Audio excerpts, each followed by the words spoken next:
Bulletin में सबसे पहले आपको बताएंगे, बैरून मुल्क से आने वाले सिर्फ कोरोना की अलामात रखने वाले मुसाफिरों के टेस्ट की तजवीज़ दी गई है। फैसला 31 मई से पहले हो जाएगा। अगर फैसला हो गया तो तमाम मुसाफिरों के कोरोना टेस्ट नहीं किए जाएंगे, बल्कि जिन मुसाफिरों में अलामात नहीं होंगी उन्हें घर जाने दिया जाएगा।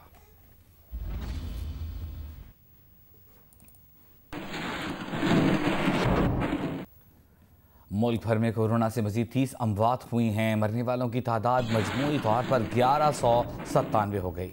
मजीद 1356 अफराद में कोरोना की तस्दीक। कोरोना मरीजों की तादाद 57,705 हो गई। कोरोना वायरस का शिकार 18,000 से जायद अफराद सेहतयाब हो चुके हैं।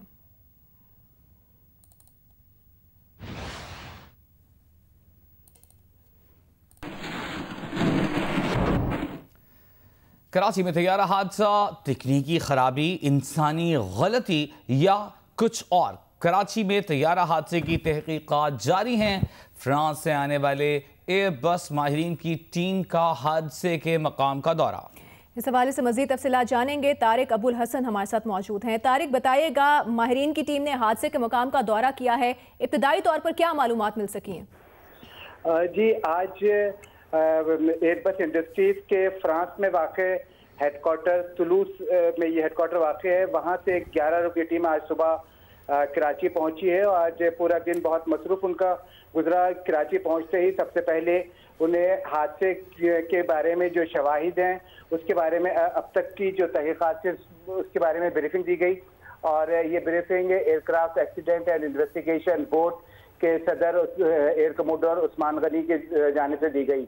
और इस मौके पर PIA और सिविल एविएशन अथॉरिटी के भी मुतल्लिका हुकाम मौजूद थे और उन्होंने ब्रीफिंग में मामलत की। इसके बाद टीम ने जाए हादसा का दौरा किया, तकरीबन 1.5 घंटा वहाँ पर गुजारा और जो जहाज़ का मलबा था उसका जायजा लिया। तस्वीर और वीडियोस बनाई गई मुख्तलिफ जहाज़ के इंजन और दीगर पार्ट्स जो वहाँ थे। इसके अलावा जो इमारतें तबाह हुई हैं उसका भी जायजा लिया गया। इसके बाद ये टीम वहाँ से कराची एयरपोर्ट पहुँची है और रनवे का जायजा लिया है, जहाँ पर बदकिस्मत तैयारे ने लैंडिंग की कोशिश की थी और जो रनवे के ऊपर निशानात थे उनका जायजा लिया है। अब इसके बाद ये मुख्तलिफ डॉक्यूमेंट्स वगैरह का भी जायजा ले रहे हैं जहाज के जो रिकॉर्ड है उसका। जी, ये बताइएगा, अब जबकि माहिरीन ने दौरा कर लिया है, अब इजाजत है कि यहाँ से मलबा उठा लिया जाएगा, सफाई कर दी जाएगी इस जगह की जाए वक़ूअ की? जी, ये जो वहाँ पर सिविल एविएशन अथॉरिटी के अफसरान मौजूद थे उन्होंने इस ख्याल का इजहार किया है कि शायद ये मलबा कल उठा लिया जाएगा, लेकिन ये मलबा जो इन्वेस्टिगेशन बोर्ड है उसकी इजाज़त और जो गैर मुल्की माहिरीन की टीम आई है उनकी इजाज़त से उठाया जाएगा ये मलबा। और ये सारा मलबा सिविल एविएशन अथॉरिटी के फराहम करदा किसी भी एक मुकाम पर रखा जाएगा जहाँ पर इसका फिर साइंसी बुनियादों पर तजज़िया किया जाएगा। इस टीम के बारे में कहा गया है कि ये उस वक्त तक पाकिस्तान में रुकेगी जब तक कि ये अपने काम को अंजाम नहीं दे देती। तो ये नहीं बताया गया कि कितने दिन रुकेंगे, लेकिन उन्होंने कहा कि काम मुकम्मल करने तक ये 11 रुकने गैर मुल्की टीम पाकिस्तान में ही रुकेगी। बहुत शुक्रिया तारिक अबुल हसन। सिविल एविएशन का शोबा एयर ट्रैफिक कंट्रोल इंतहाई अहमियत का हामिल है। कराची तैयारा हादसे में तहकीकात का अमल इस वक्त जारी है। इसमें एयर ट्रैफिक कंट्रोल की कम्युनिकेशन का मुख्तलिफ पहलुओं से जायजा लिया जा रहा है। इस सिलसिले में हमने राब्ता किया है साबिक additional director national regulation CAA Abid कायम खानी साहब हमारे साथ टेलीफोन लाइन पर मौजूद हैं। आबिद साहब, एयरबस माहिरीन की टीम की आमद से क्या मदद मिल सकेगी और एयर ट्रैफिक कंट्रोल के शोबे को कितनी अहमियत हासिल है इस लैंडिंग में और इन हादसा को बचाने में? जी, अस्सलाम वालेकुम जी, बहुत शुक्रिया आपने मुझे लाइन पे लिया। जी आबिद साहब। जी, बहुत शुक्रिया आपने मुझे लाइन पे लिया।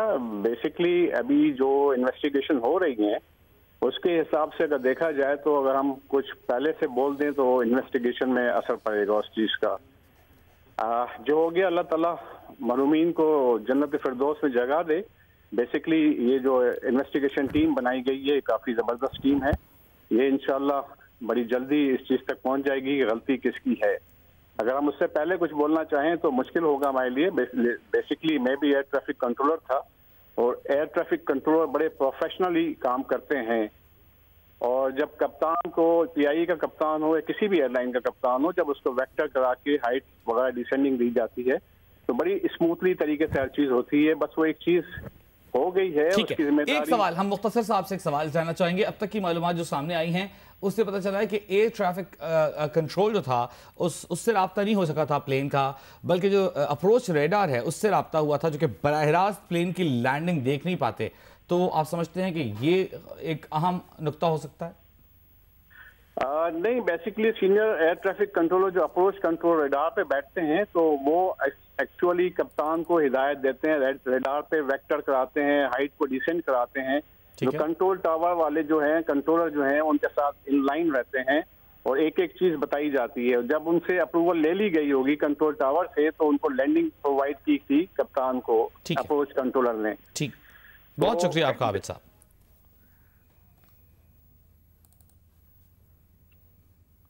कराची में पीआईए तैयारा हादसे में जाम बहक अफराद की शनाख्त का अमल जारी है। शनाख्त में काफ़ी मुश्किलात का सामना भी है। ईदी फाउंडेशन के सरबरा फैसल ईदी ने हमारे नुमाइंदे काशिफ मुश्ताक से बात की है। आइए आपको दिखाते हैं। जी बिल्कुल, मॉडल कॉलोनी तैयारा हादसे में मुख्तलिफ जो मैयतें हैं उनको कराची के 2 मुख्तलिफ सर्दखानों में रखा गया है। हम इस वक्त सुराब गोड सर्दखाने के बाहर मौजूद हैं। अब से कुछ देर कबल डॉक्टर की टीम भी यहाँ पहुँची थी। उन्होंने DNA टेस्ट के साथ साथ दीगर टेस्ट भी यहाँ लेने का सिलसिला शुरू कर दिया गया है। हमारे साथ ईदी फाउंडेशन के सरबरा जो है फैसल ईदी वो मौजूद हैं। कल एक फैमिली ने जो है वो हमसे बहुत ही जो है वो प्रेशर डाला। उन्होंने इसमें पॉलिटिकल प्रेशर आया, इसमें इंतज़ामी प्रेशर आया। पुलिस वालों ने लिख के दे दिया कि ये बॉडी की आइडेंटिफिकेशन हो गई है घड़ी की बुनियाद पे, आप इसको ले जाने दें। घड़ी थी और एक पेशानी और वो कह रहे थे होंठ इनके जैसे मिलते हैं, लेकिन वो बॉडी उनकी नहीं निकली और वो बॉडी जो है वो गुजरांवाला की एक फैमिली थी उसकी निकली। जी बिल्कुल, हमारे साथ फैसल ईदी फाउंडेशन के सरबराह मौजूद थे और मैं अपने कैमरामैन दिशान इकबाल से कहूँगा कि इस वक्त यहाँ पर जो मोबाइल सर्विस शुरू की गई है जिसमें जो तमाम तर लेबॉर्ट्रीज कायम की गई हैं और यहाँ सैम्पलिंग का सिलसिला जारी है। अब भी डॉक्टर की टीम यहाँ मौजूद है। पुलिस की नफरी ने इस पूरी मोबाइल सर्विस को, जो ईदी का सर्दखाना है, इसको कॉर्डन ऑफ किया हुआ है। जो वर्षा यहाँ पहुँच रहे हैं उनसे बार बार ये रिक्वेस्ट की जा रही है कि वो थोड़ा सा इत्मीनान रखें और जितनी जल्दी हो सकेगा शनाख्त के बाद उनकी डेड बॉडीज़ उनके हवाले कर दी जाएंगी। जी बहुत शुक्रिया काशिफ आपका। वज़ीर दाखिला एजाज शाह की तैयारा हादसे में जाम बहक पायलट सज्जाद गुल के वालिद को हादसे की शफाफ तहकीकात की यकीन दहानी। लाहौर में सज्जाद गुल के घर जाकर उनसे इजहार ताज़ियत की, फातिहा खानी की। कहा कि वज़ीर आज़म की हिदायत के मुताबिक शफाफ तहकीकात होंगी। कैप्टन सज्जाद की जाम बहक होना न सिर्फ PIA बल्कि मुल्क के लिए भी बड़ा नुकसान है। इस मौके पर सज्जाद गुल के वालिद ने अपील की कि इंक्वायरी मुकम्मल होने तक ऐसे बयानात देने से गुरेज किया जाए जिससे मरहूम के अहले खाना की दिल आज़ारी हो।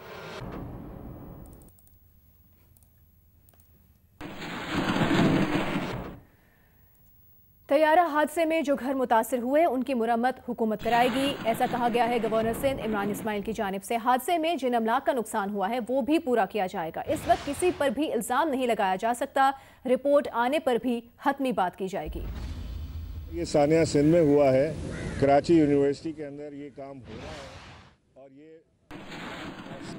इन मकानात की तामीर नौ का 100% ख़र्चा हुकूमत पाकिस्तान, वज़ीर आज़म पाकिस्तान इमरान खान साहब ने उठाने की हिदायत दी है।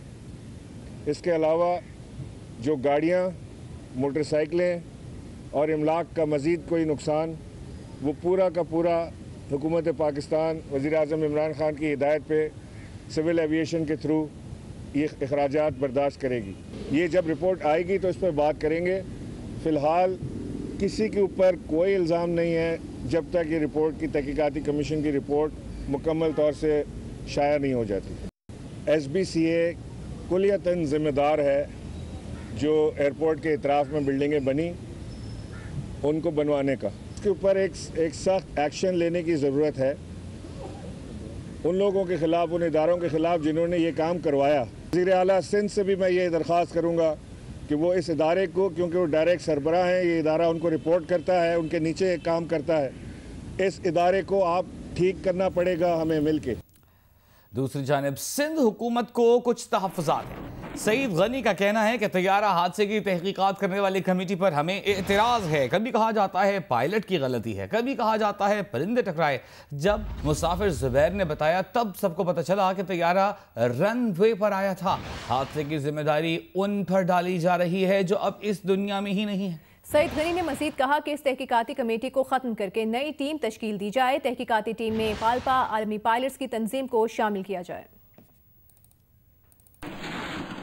तो तहकीकाती कमेटी बनाई गई है, उसमें तमाम लोग अरशद मलिक साहब के मातहत हैं और इनके मातहत अफराद को उस कमेटी के अंदर डाल दिया गया। चलें, ये भी इस हद तक भी बर्दाश्त हो सकती है बात।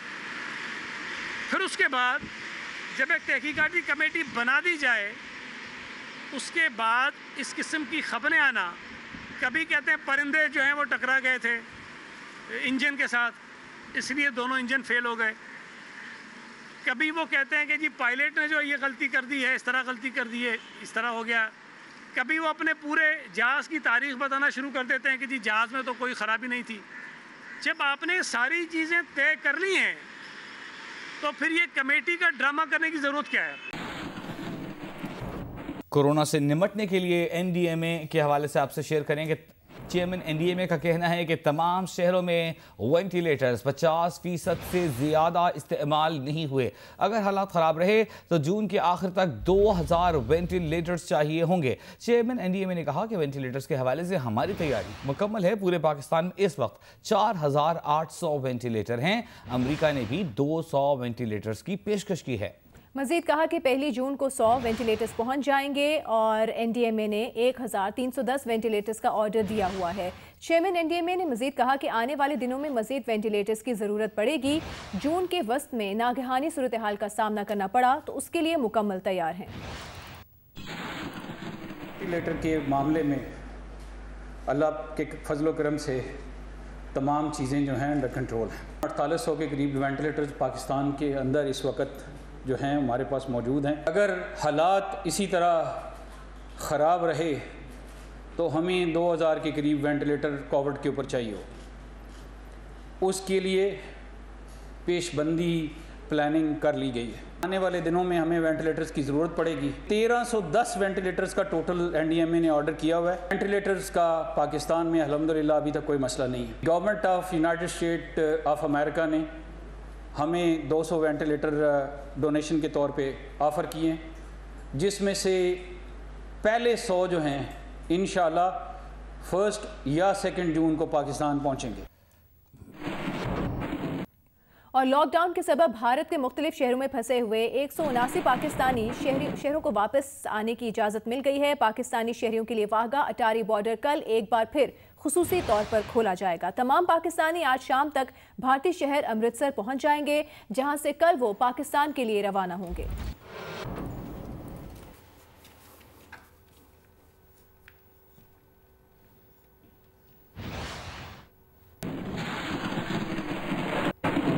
पत्तों की ट्रेन हादसे की सीसीटीवी मंजरे आम पर आ गई है। वीडियो में रेलवे फाटक खुला दिखाई दे रहा है।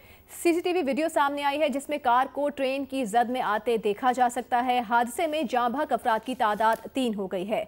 वज़ीर रेलवे शेख रशीद ने पत्तों की ट्रेन हादसे की तहकीकात का हुक्म दे दिया है।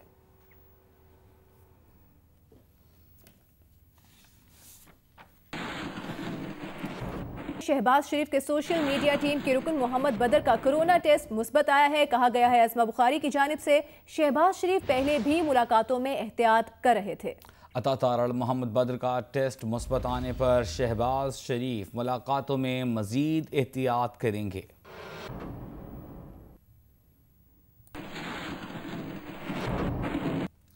कायदे इस इख्तिलाफ शहबाज शरीफ का मुल्क में कोरोना से मुतासर अफराद और अमवात में इजाफे पर इजहार अफसोस। मुश्तरका मुफादात काउंसिल का इजलास फौरी बुलाने और अज़र-ए-नौ हिकमत अमली तश्कील देने का मुतालबा। कहा कि अस्पतालों में मरीजों की बढ़ती तादाद के पेश नज़र हुकूमत की हिकमत अमली क्या है बताया जाए। पछताने, हाथ मलने और तकदीर का लिखा हुआ कहना कोई पॉलिसी नहीं है। बेहतरीन तदाबीर से नुकसानात कम किए जा सकते हैं। मजीद वक्त ज़ाया ना करें, जामे कौमी हिकमत अमली बनाएं।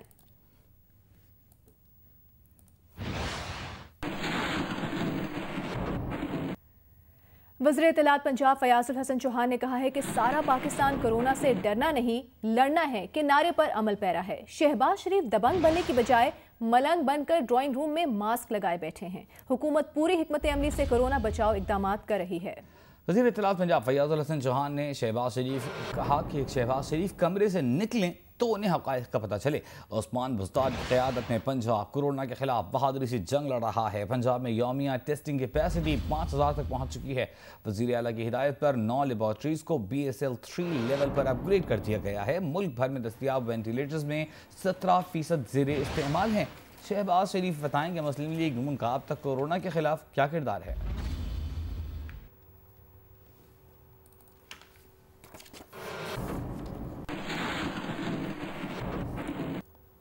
वज़ीर आला पंजाब सरदार उस्मान बुज़दार ने बलूचिस्तान के पसमानदा तरीन ज़िला मुसाखेल के लिए rescue 1122 station, bank of Punjab की ब्रांच, नादरा के दफ्तर, मकामी कॉलेज के लिए बसें और बिजली की फराहमी समेत मुतअद्दिद मनसूबों का ऐलान कर दिया।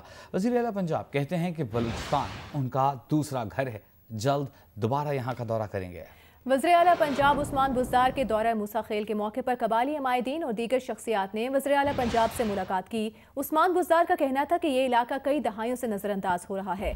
मुसाखेल की तहसील दर्ग में बिजली की फराहमी के लिए रकम जमा करवा दी गई है। उस्मान बुज़दार ने मज़ीद कहा कि 73 बरस में पसमानदा तरीन ज़िला मुसाखेल का दौरा करने वाला पहला वज़ीर आला हूँ।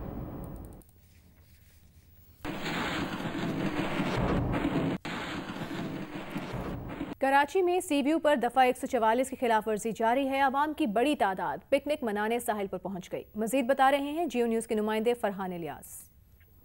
जी, इस वक्त हम मौजूद हैं कराची के साहिल पर और आज ईद का तीसरा दिन है। ये ईद माजी की ईद से इस वजह से मुख्तलिफ है कि इस वक्त लॉकडाउन का सिलसिला चल रहा है। लोग ना किसी तफरीही मकामात पे जा सक रहे हैं, ना किसी पार्क में जा सक रहे हैं, ना रेस्टोरेंट्स में, ना ही होटल्स में। मगर यहाँ पर CBU पे कुछ मनचले, कुछ फैमिलीज़ ऐसी हैं जो रास्ते बंद होने के बावजूद पहुँच चुकी है, इंजॉय कर रही है। वो बहुत ज़्यादा इस चीज़ से लुत्फ़अंदोज़ हो रही है, क्योंकि वो क्यों ना हो कि कराची में जब पारा हो 34 से 36 सेंटीग्रेड तो वो इस गर्मी में साहिल की तरफ आ ही जाते हैं। जिस तरीके से हमें रास्ता नहीं मिल रहा था इस साहिल पे आने के लिए, हमने कुछ मनचले मोटरसाइकिल वालों का पीछा किया तो हम इस जगह पर पहुँचे हैं, इस पॉइंट पे पहुँचे हैं। आप देख सकते हैं लोग किस तरीके से नहा रहे हैं अपनी फैमिलीज़ के साथ, अपने बच्चों के साथ, और वो लुत्फ़अंदोज़ हो रहे हैं इस मौसम में। और जो आप बात करें कि कानून नाफिज करने वाले इदारे कोशिशें तो पूरी कर रहे हैं, अपनी तरफ से वो बैरियर लगा रहे हैं, रास्ते बंद कर रहे हैं, मगर यहाँ पर जो मनचले मौजूद हैं, जब हमारी उनसे बात हुई तो वो कहते हैं कि वो हमारा रास्ता कैसे रोकेंगे, हम तो समंदर की तरफ जा रहे हैं, हम तो पानी हैं, पानी का रास्ता कोई भी नहीं रोक सकता। वज़ीर इत्तलात सिंध नासिर हुसैन शाह का बयान आया है। कहते हैं कि मरीजों की तादाद बढ़ने पर दोबारा लॉकडाउन कर सकते हैं, सिर्फ मखसूस औकात में SOP के तहत ही कारोबार जारी रहना चाहिए। हुकूमत सिंध की काविशों को रेल और जहाज की सफरी आज़ादियाँ नुकसान पहुँचा रही हैं। नासिर शाह ने मज़ीद कहा कि अस्पतालों में बेड्स और दीगर सहूलियात भी बढ़ा रहे हैं। कोरोना के साथ रहने की आदत अपनानी होगी। अवाम किसी भी तरह की अफवाहों पर कान ना धरें। कानून नाफिज करने वाले इदारों की खिदमत लायक तहसीन है। मजीद कहा कि अवाम की खिदमत में मसरूफ डॉक्टर्स और तिब्बी अमले को खिराज तहसीन पेश करते हैं।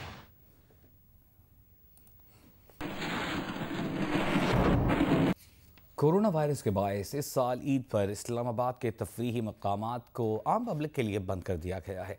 दूर दराज इलाकों से तफरीह की गरज से इस्लामाबाद का रुख करने वालों को पुलिस वापस लौटा रही है। तफसीलात नौशीन यूसुफ से। पेशावर से इधर, लेकिन वो सारे बंद था, बस एंजॉय के लिए। हम एंजॉय के लिए आया था पेशावर से, पुलिस नहीं छोड़ रहा था। बाकी दिनों में तो हमको टाइम भी नहीं मिलता, लेकिन ये रोक रहे पुलिस वाला, रोक रहे हर जगह। रास्ते बंद है, अब ईद के घूमने फिरने के दिन होते हैं, इसमें भी ये रास्ते बंद करके बैठे हुए हैं।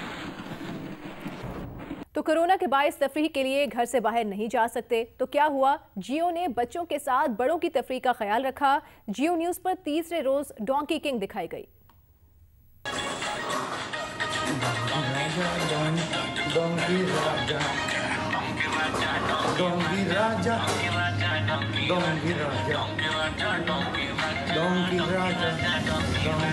लॉकडाउन की वजह से मैं घर से बाहर नहीं जा सका और मैंने ये ईद पर डोंकी किंग जियो पे देखी है और मुझे बहुत अच्छी लगी है। मंगू मेरा फेवरेट कैरेक्टर है।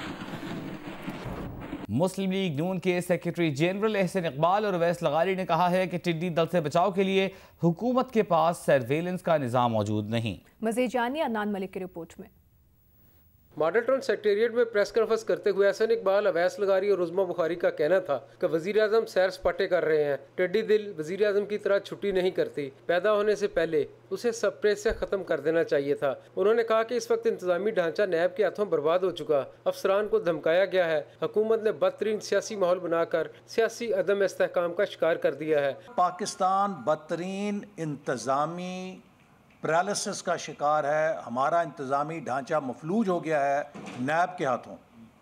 अफसरों को बुला बुला के जिस तरह डराया गया है, अफसरों को बुला बुला के जिस तरह धमकाया गया है, पाकिस्तान के हर अफसर ने फैसला कर लिया है कि वो किसी फाइल के ऊपर दस्तखत नहीं करेगा। अवैस लगारी का कहना था कि वज़ीर आला पंजाब अपने इलाके को टेढ़ी दिल के हमले से ना बचा सके। हुकूमत कौमी व सूबाई असम्बली को बताए कि क्या हिकमत अमली तय कर रही है और रिलीफ पैकेज किसानों को दिया जाए।